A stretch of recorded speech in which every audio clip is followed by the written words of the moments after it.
안녕하십니까. 뉴스데스크 강원입니다. 강원도에는 밤새 최고 50cm의 많은 눈이 내렸습니다.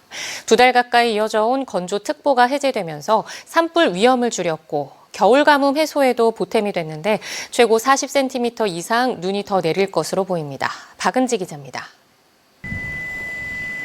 발이 푹푹 빠지는 눈밭으로 변한 휴게소 주차장에 차량들이 엉켜 있습니다. 차와 차를 고리로 걸어서 끌어내보고 힘을 합쳐 밀어도 보지만 헛바퀴만 돕니다. 구조장비를 가진 동호회원들이 나섰지만 워낙 많은 차가 함께 고립돼 역부족입니다. 아침에도 버스를 많이 뺐고요. 그다음에 캠핑카들, 그다음에 승용차들, 전륜구동차들, 사계절 타이어 쓰시는 분들, 그런 분들이 계시는데 눈 내린 강원도 백두대간의 설경을 보러 왔다 발이 묶인 사람들은 난감합니다. 사진 출사를 왔는데 부산에서 5시에 출발했어요. 그래서 묵호 가서 눈이 없어서 여기 왔는데 주차하면서 지금 눈이 너무 깊어서 바퀴가 빠진 거예요. 삽으로 해도 안 되고. 밤새 대설경보가 내려졌던 강원 영동 지역은 향로봉에 최고 50cm의 눈이 쌓였고 태백 29.2cm, 동해안에도 20cm 안팎의 많은 눈이 내렸습니다. 간밤에 태백에서 제설차와 승용차가 부딪히는 등 크고 작은 눈길 사고가 잇따랐습니다. 30cm 가까운 많은 눈이 내린 태백에서는 초등학교 4곳과 중학교 1곳이 개학을 4일에서 5일로 하루 연기했습니다. 각 시군들이 밤새 제설 작업을 벌였고 날이 밝으면서 마을 안길, 좁은 골목들도 빠르게 정리됐습니다. 여기 보니까 건너 다니는 길이 질퍽거리잖아. 그래 물이 따놓으면 물이 빠지면 좀 덜 질퍽거릴 것 같아서. 그렇죠. 영동 지역은 이번 눈으로 지난해 12월 이후 50일 이상 이어진 건조특보가 모두 해제됐습니다. 이 때문에 올해 들어서만 강원도에서 15건 발생하면서 긴장시켰던 산불 우려도 덜었고 겨울 가뭄 해갈에도 보탬이 되면서 비상급수 등 봄 가뭄 걱정도 덜게 됐습니다. 하지만 오늘 밤부터 모레까지 산지를 중심으로 많은 눈이 더 온다는 예보가 나왔습니다. 강원 내륙은 4일까지, 강원 산지와 동해안은 5일까지 강원 산지를 중심으로 최대 40cm 이상의 많은 눈이 내리면서 대기의 건조함은 해소되겠습니다. 기상청은 이번 눈은 습기가 많고 무거운 습설이어서 연이어 많은 눈이 쌓이면 시설물 피해가 우려된다며 주의를 당부했습니다. MBC 뉴스 박은지입니다. 양양군수 주민 소환 투표의 개표가 투표율 미달로 무산된 가운데 투표 추진 과정을 놓고 후폭풍이 이어지고 있습니다. 주민 소환을 추진한 단체는 양양군수 소환 여부가 미개표로 끝난 이후 사전투표부터 본투표까지 일부 이장들이 투표를 방해했다고 주장하고 선거관리위원회에 이들을 고발했습니다. 이에 대해 양양지역 이장연합회가 반박 펼침막을 내걸고 주민투표 추진단체가 이장단 전체의 명예를 훼손했다며 책임져야 한다는 내용을 담았습니다. 강릉시청 청사를 가보면 비어있는 곳이 많습니다. 강릉시 일부 부서가 외부로 옮겨간 데다 강릉시청에 입주해 있던 주요 기관들이 이전하고 있기 때문인데 강릉시는 외부 기관을 유치하는 대신 부서를 재배치할 계획입니다. 김인성 기자입니다. 강릉시청 18층 사무실 한쪽이 텅 비어 있습니다. 지하 1층도 넓은 공간이 비어 있습니다. 각각 ITS 추진과와 관제센터가 있던 곳인데 강릉시 도시정보센터로 옮겨갔기 때문입니다. 16층도 텅 비어 있긴 마찬가지입니다. 원래 강원 신용보증재단이 쓰던 공간인데 올해 초 이전했습니다. 15층 신용회복위원회가 있던 공간도 기관이 이전하면서 비계돼 강릉시가 회의실로 만들었습니다. 현재 남아있는 기관들도 곧 이전합니다.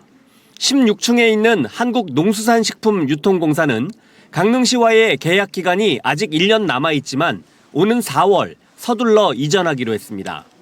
15층 중소벤처기업진흥공단도 4월 중순 외부 이전이 확정됐습니다. 갑자기 많은 공간이 비게 됐는데 강릉시는 외부 기관에 임대를 주는 대신 비좁게 쓰고 있는 부서들을 재배치하거나 회의 공간으로 쓴다는 계획입니다. 비좁게 사용하던 부서의 업무 활용도를 위해 가지고 전체적인 국별 재배치를 좀 계획하고 있습니다. 그리고 비어 있는 공간에 회의 공간이나 소통 공간을 좀 확충해 가지고 호화청사 벌칙 규정이 지난 2018년에 사라지면서 강릉시가 공간 효율화로 청사 운영 정책을 전환할 예정입니다.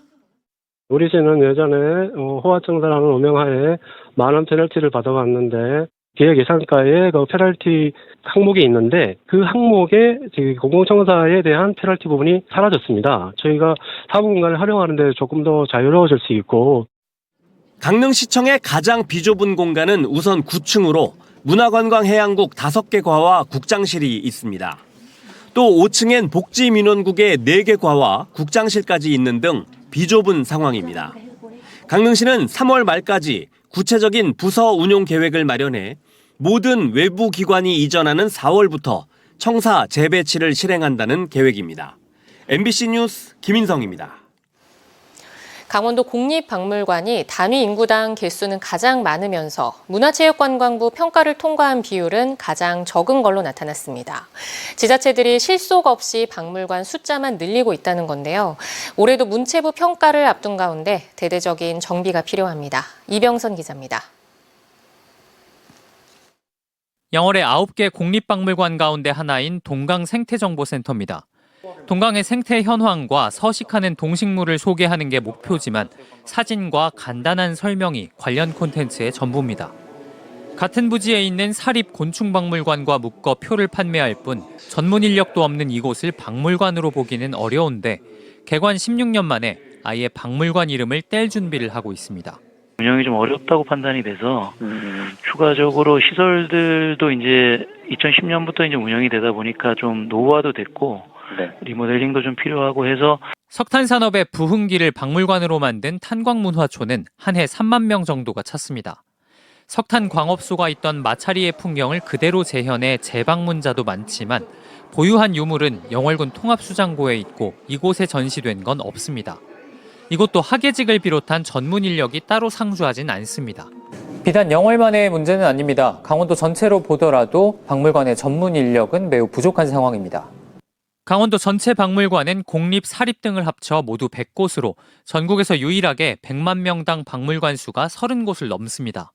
하지만 박물관 한 곳당 상주하는 인력은 7.57명으로 세종과 충북에 이어 3번째로 적고 특히 전문가인 학예 인력은 한 곳당 1.75명으로 전국 최저입니다. 전문 인력이 없으면 자료 수집도 전시 개최와 각종 프로그램도 부실해집니다. 공립박물관이 의무적으로 3년마다 받아야 하는 문화체육관광부 평가는 100점 만점에 70점을 넘겨야 인증이 되는데 주요 배점이 전시 개최와 교육 프로그램, 자료 수집과 관리 등 전문 인력이 필수적인 분야에 몰려 있어 인력 부족은 곧 저평가로 이어집니다. 나라살림연구소가 종합한 자료에 따르면 강원도는 2017년 21곳 중에 9곳, 2019년 26곳 중에 10곳, 2022년 34곳 중에 12곳만 인증을 받는 데 성공해 평균 38.9%, 전국에서 가장 낮은 인증률을 보였습니다. 한편 문체부는 올해도 평가를 예고하고 있어 각 지자체 차원의 정비가 필요해 보입니다. MBC 뉴스 이병선입니다. 더불어민주당 강원도당이 이철규 국회의원 아들이 불법 마약 거래 사건에 연루돼 경찰 조사를 받고 있다며 이 의원이 책임 있는 자세를 보여줄 것을 촉구했습니다. 민주당 강원도당은 논평을 내고 이 의원은 아들이 경찰에 입건된 사실을 몰랐다고 주장했지만 경찰 고위직 출신인 이 의원의 말은 설득력이 부족하다고 주장했습니다. 또 입건된 지 4개월이 지나 언론에 알려진 것은 사건을 축소하려 한 게 아니냐며 이 의원이 책임 있는 자세를 보여줄 것을 촉구했습니다. 원주지방환경청이 강원 지역 시군 13곳을 대상으로 토양 오염도 조사를 실시합니다. 조사 지역은 강릉과 삼척, 고성, 인제, 영월 등으로 카드뮴과 비소, 수은 등 중금속 성분 8개와 휘발성 유기화합물 등에 대한 검출 여부를 올해 말까지 살펴봅니다. 전국 2,000개의 토양오염 조사 지점 가운데 원주환경청은 강원과 충북 265개 세부 지점을 경년제로 조사하고 있습니다. 정선군이 국민들의 생활안전과 안전 복지 강화를 위해 2025년 국민안전보험 가입을 추진합니다. 정선군은 올해 41개 항목의 사고로 사망하거나 후유장애를 입을 경우 최대 3천만 원을 지원하며 특히 올해는 골절 수술비 20만 원 등 일상사고에 대한 보장을 강화합니다. 정선군은 지난해 자전거 사고, 상해 등으로 입은 피해 10건에 대해 총 500만 원의 보험금을 지급한 바 있습니다. 강릉시가 최근 관광객이 증가하고 있는 농어촌 민박의 환경 개선 지원 사업을 통해 농촌 관광 활성화와 이용객 만족도를 높입니다. 올해는 모두 5곳을 선정하며 한 곳당 자부담 300만 원을 포함한 최대 700만 원을 지원합니다. 다만 냉장고나 세탁기 등 방문객용 편의를 위한 물품 구입비는 지원 대상에서 제외됩니다.